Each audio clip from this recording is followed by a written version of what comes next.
I've been dealing with this all weekend, What kids. does he have? Goatee? What do they call that? It's Daniel. It's kind of like Daniel Bryan versus Randy Orton right now.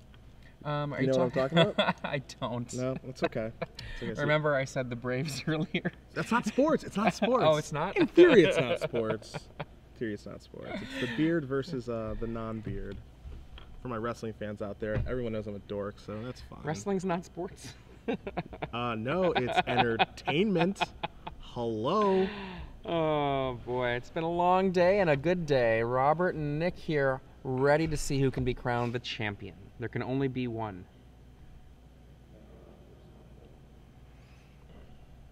All right, if you're see at least one mulligan, I think. Go ahead, buddy. No, if you're just joining us, Adrian Sullivan, Cedric Phillips here in the booth. The game is underway. Oh, he laid the land, he picked it up, he laid the land, and they're ready. Okay, everybody's ready.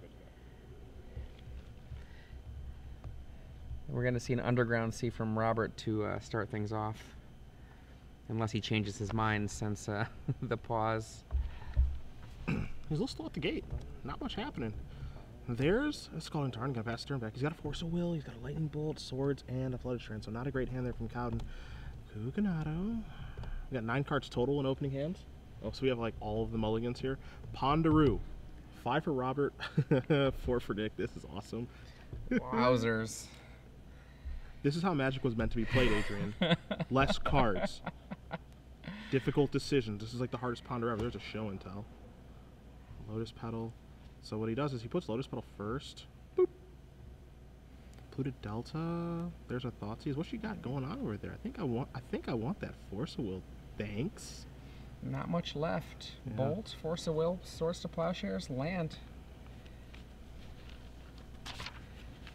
Kind of interesting situation here where like he can take Swords if he's got a big threat in his hand and says, I hope you don't draw the blue card for Force of Will, or you can just take Force of Will. You take a look at Cucunato's hand. He's got a Daze, he's got a Land, and Mystery, so he is going to take Force of Will. Swords to Plowshares is one of those strange threats or answers, so to speak, from a Delver deck, because the Reanimator deck, if it gets an Iona in play, can name white. If it gets a Gristlebrand in play, the damage is done. Mm-hmm. He draws Show and Tell, just passes the turn back. There's Mystery and Force, pass the turn back. Again, Cucunato knows that his opponent has a Swords, has a Bolt, has a Mystery card. Mystery card is Bolt. New Mystery card's Flooded Strand. Play that, pass that back too. Kind of like holding some of these cards, mostly because if he draws a Brainstorm, he wants to Brainstorm some of these crappy lands away. And he's playing another land. I guess he can rep a Hardcast Force of Will right now. But I don't like playing all these lands. Pass, Drago, Drago, Drago, Drago. Here we go. Alright, Stoneforge time. One of the things that's kind of exciting about this particular Delver deck is that it kind of comes as a crossbreed from several other decks, but the deck that people compared it to initially, the blue-red Delver deck, it could never play this long game unless it got really lucky with Price of Progress. Yeah. But Stoneforge Mystic changes everything. Yeah, that's why I like the blue-red Delver deck, because it can play a short game or it can play a long game based off of what it draws. It can adapt. Batterskull going to get here for Cowden, so he's going to want to try to close this game as fast as he can. 5 points of damage at a time, but Cucunato is going to have to brick like crazy for that to be the case. And 2. He's got a Reanimate, he's got a Show and Tell, he just doesn't have the big dummy in his hand. Here's a Sacrifice of the Delta, go down to 17. And of course, you're going to want to leave 1 fetch land in play, I would think. He's like, can I shortcut it? Is that okay? He's like, yep, that works for me, buddy. See, I don't love that play, and the reason I don't love that is if he draws a Brainstorm. You're making a good Brainstorm, not a bad one. The only reason to do that from my perspective is if he's going to go for it right now. Yeah. It looks like he was just doing it to thin the deck. I don't like that. He's got an Iona in his hand now. He's going to play Lotus Petal, and we're going to go casting. Show and Tell? Now, Iona's Power and Toughness, I used to play with this card. It's a 7/7. It's a big one. I used to play this card in Dredge, so you're going to want to put this in a play, and you're going to name white. You name white so you can't be swords. Just barely out of range of a double bolt. Mm-hmm.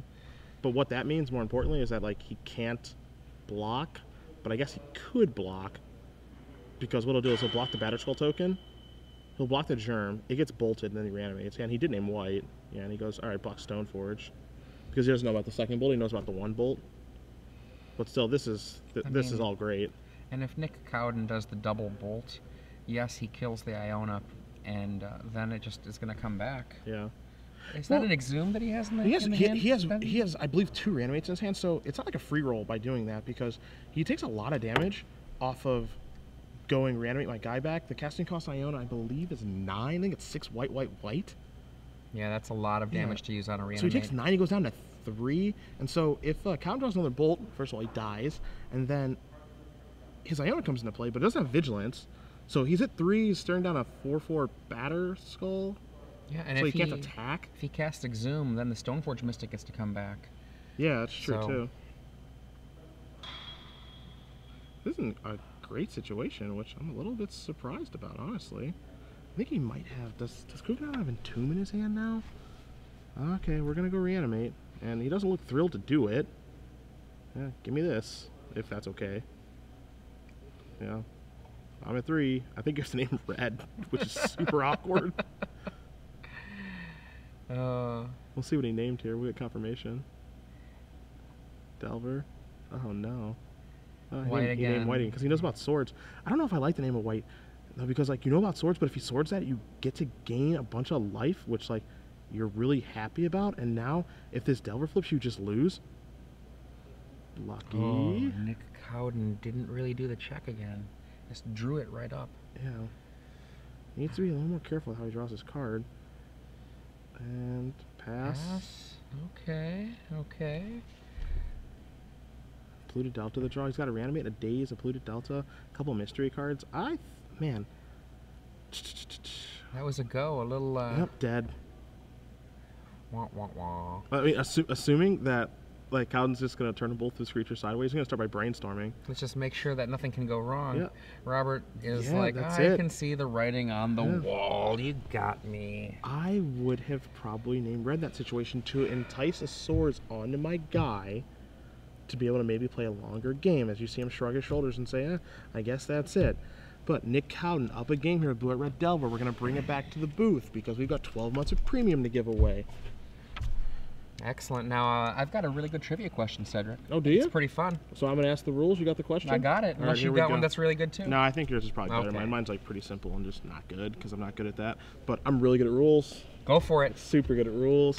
So, hashtag your answer, SCG Premium on Twitter to answer the question. We'll pick one winner. Go ahead. Okay. So good at That rules. was pretty impressive. So good at rules. Remember the hashtag, folks. You need to have that hashtag to win.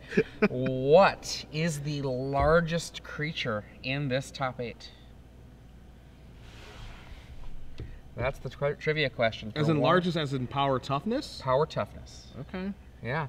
Hashtag SCG Premium. All right. Tweet your answers, folks. What's the largest creature in this top 8? Like, I think Is it, I don't know. 10th Street Hooligan? Stop. Don't patronize me. Okay? Don't patronize my creatures. We're going to go to the sideboard here. I'm actually going to talk about power and toughness there. Okay. So don't tell me, people out there, oh, pile driver attacking with 30 goblins. Yeah, sure. Yeah. Don't tell them the correct answer. Yeah, I'd hate for you to do that. Take a look at the sideboard here.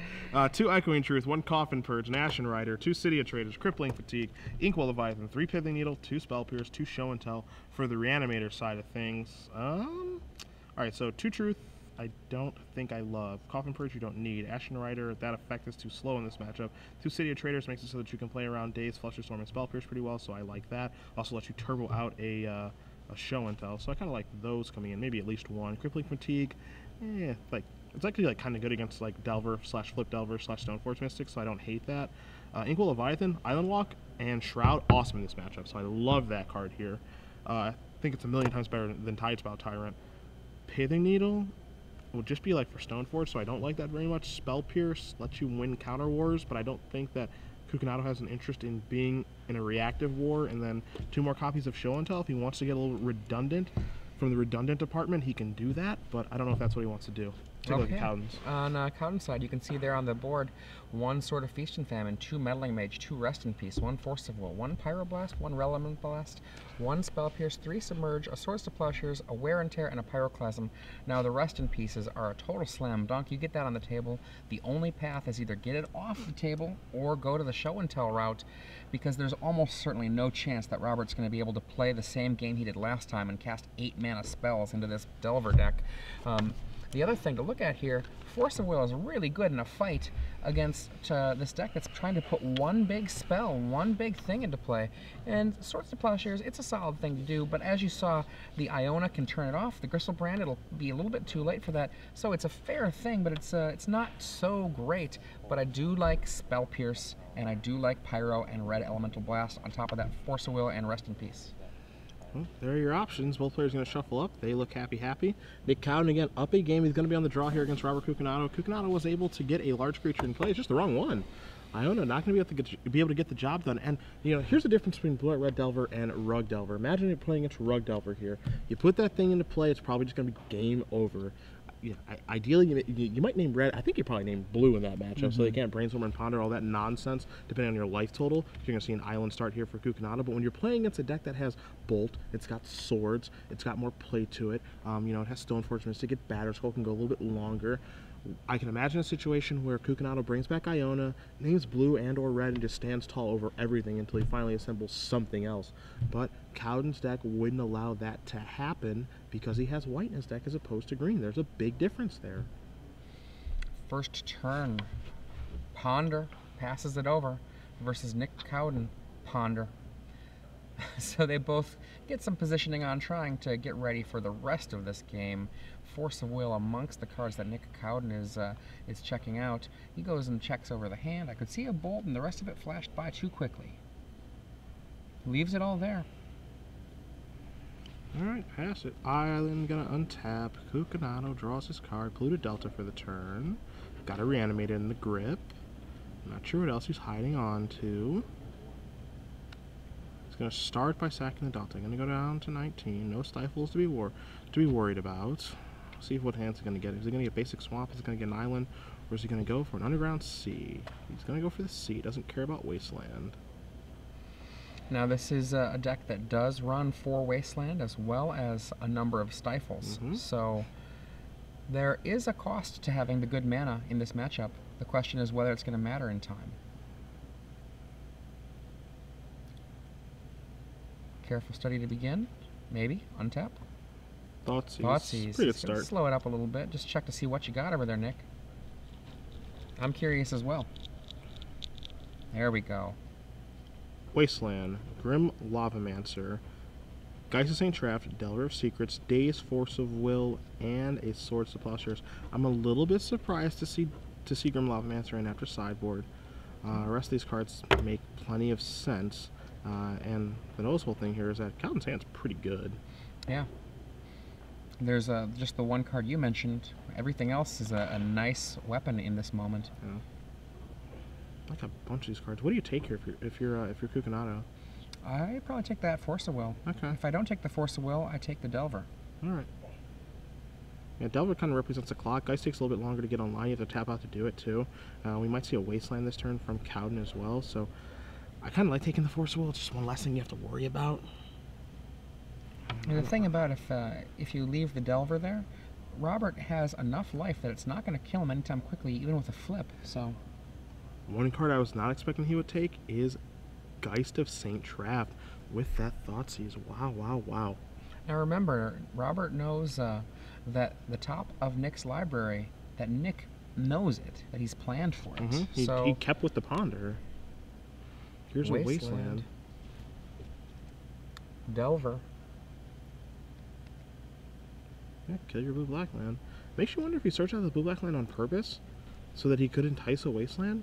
I don't know if that's actually the case, but if that was, pretty smart. Both of these players are able to function on very low mana. Yeah. It's interesting because like now he has to reanimate. Ooh. Ooh. This is a delight. Yeah, I'm gonna fight you back. I think he's gonna fight back over this. I think he's got to force some blue card. This is risky, but I kind of like this. Reanimating a Geist of St. Traft. Yeah. That's exciting. I think we're fighting over this. Brainstorm and response. 1 and 2 and 3.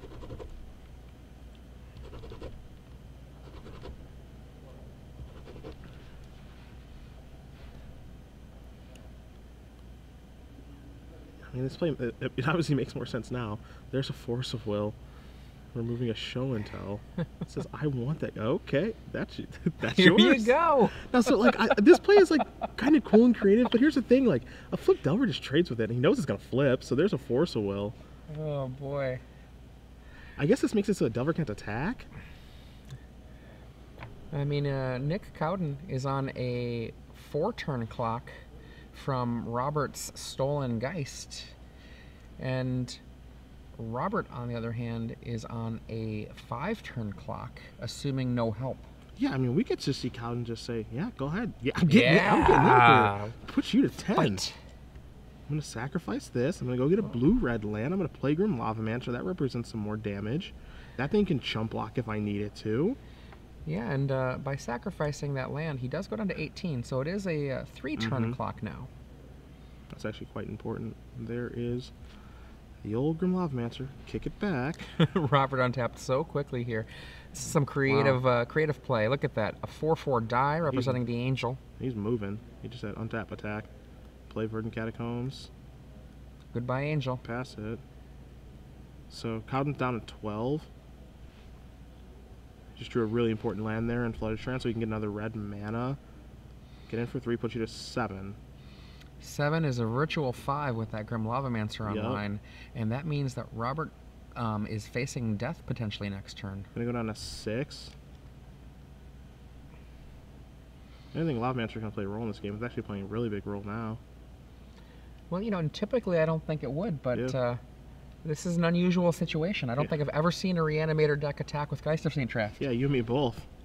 This is the great thing about Legacy. Yeah. I love moments like this. I feel like I play a Legacy tournament, I watch a Legacy tournament, I see new things every time. Crystal Brand the draw for the turn. There's your Angel token, get in. Shrug the shoulders, push you to 6. What you got? I see black cards, I see Thoughtseize. Target, I think he's targeting himself. He's got Reanimate Crystal Brand. He's going to show the hand. And he's going to concede the game. Nick Cowden! Whew! Star City Games Cleveland Legacy Open champion with blue, white, red Delver. Congratulations to him. What a great 2 games. Pulling it off, beating Reanimator, a matchup I didn't think he'd be able to win, defeating Robert Cucunato, and we see blue, white, red Delver on top again in Legacy. It feels like we keep seeing this happen. You know, the deck is incredibly versatile. I think that there are some matchups that it can struggle in, but it can fight against anything. Anything. I mean, I know I was having my butt kicked by Jeff Hooglin playing some lands the other day with this list, but you know what? Anything is possible when you've got Force of Will, Swords to Plowshares, Delver of Secrets, and Stoneforge Mystic. Yeah. And you see again,